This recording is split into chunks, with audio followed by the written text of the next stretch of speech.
What we are going to talk about next is inflorescence, something to do with flowers. As you can see over here, you have an arrangement, a beautiful arrangement. I chose this picture because personally I found it really beautiful. What is beautiful in it is that the arrangement of small flowers on the floral axis. Now this is our topic that we have to study, inflorescence. What is inflorescence? It is simply the arrangement of flowers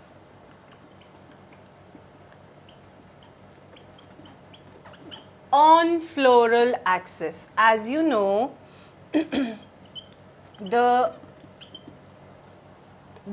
stem axis gets converted, top of it apical shoot meristem, it gets converted to floral meristem, it becomes floral axis and it is replaced with flowers. Now how those flowers arrange themselves on that axis is our topic of study over here, and the term that we use for that arrangement is known as inflorescence.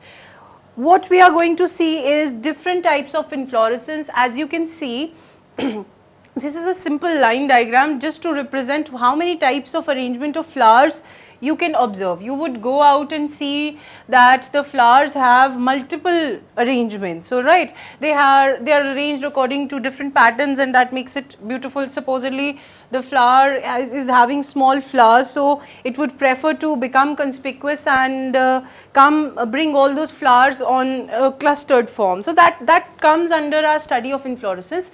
The various types of inflorescence that we see over here is, I need not to explain it in detail because the pictures are quite descriptive in themselves. All you have to do is remember the names. Alright, first one is solitary. If you find a single flower on the floral axis, that would be the example of solitary inflorescence. Then we have the example of raceme. Raceme, otherwise known as racemose. You see one flower, two flower, but they are not present on the same point. Alright, one is this, that you are going to find flower one over here, but this is not the arrangement. As you can observe, the next one comes from next bud, okay, next point from where the meristem is present. So that arrangement is raceme. Then we have spike arrangement. As I told you, this is not on the same point. These two are on the same point, are originating from the same point towards both the sides. Then we have corymb. All the flowers are going to raise up to a common level and the flower would look larger in size, as if it is a common flower, but these are different small flowers which have raised up to a uniform level, a similar level, and that gives an appearance of a common flower. Same is the case of umbel, but over here what you can see the difference, that here the originating flowers are reaching up to a level, but all are originating from one point and then reaching up to a common level. That is one point of difference. Then we have capitulum. Then we have panicle and we have cyme inflorescence. You just have to remember the points that they are shown, in the diagram itself.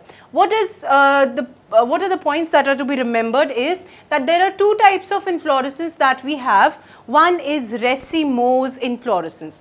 In the picture, as you can see, small buds, newly formed buds are present at the top, while the mature flowers lie at the base. So such an arrangement of flowers on the floral axis is known as racemose inflorescence. The other name for this inflorescence is acropetal. Now what does acro mean? Acro means tip. This shows that the meristem lies at the tip and whatever is being formed is being added towards downward direction. Okay. Now acropetal is the youngest flower is located at the tip while the oldest is located at the base. That is acropetal type of inflorescence, or otherwise known as racemose inflorescence. So the first formed flower would lie over here. Then what will happen, that the axis would grow further, then the newly formed flower, this is going to increase in size, then the newly formed, and what you see is that the most recent flower is at the tip, that is acropetal. Contrary to that, or opposite to that, we have another type of inflorescence, that is cymose inflorescence. This is somewhat we have done in the case of capitulum, not capitulum, cyme. What you see over here is that from a common point, all the flowers are rising whether new or old, they are at same level. This is one type. Otherwise, what you have to remember is that supposedly this is the plant. The younger most lies in the center. The older ones, they are like this. Okay. Are you getting my point? While over here it was the younger one, younger flower or the most newly formed flower at the tip. Over here you don't find the most newly formed at the tip. Rather, this is going to have an arrangement which would be somewhat like this. So this type of inflorescence is basipetal. And the picture is quite descriptive, as you can see from here.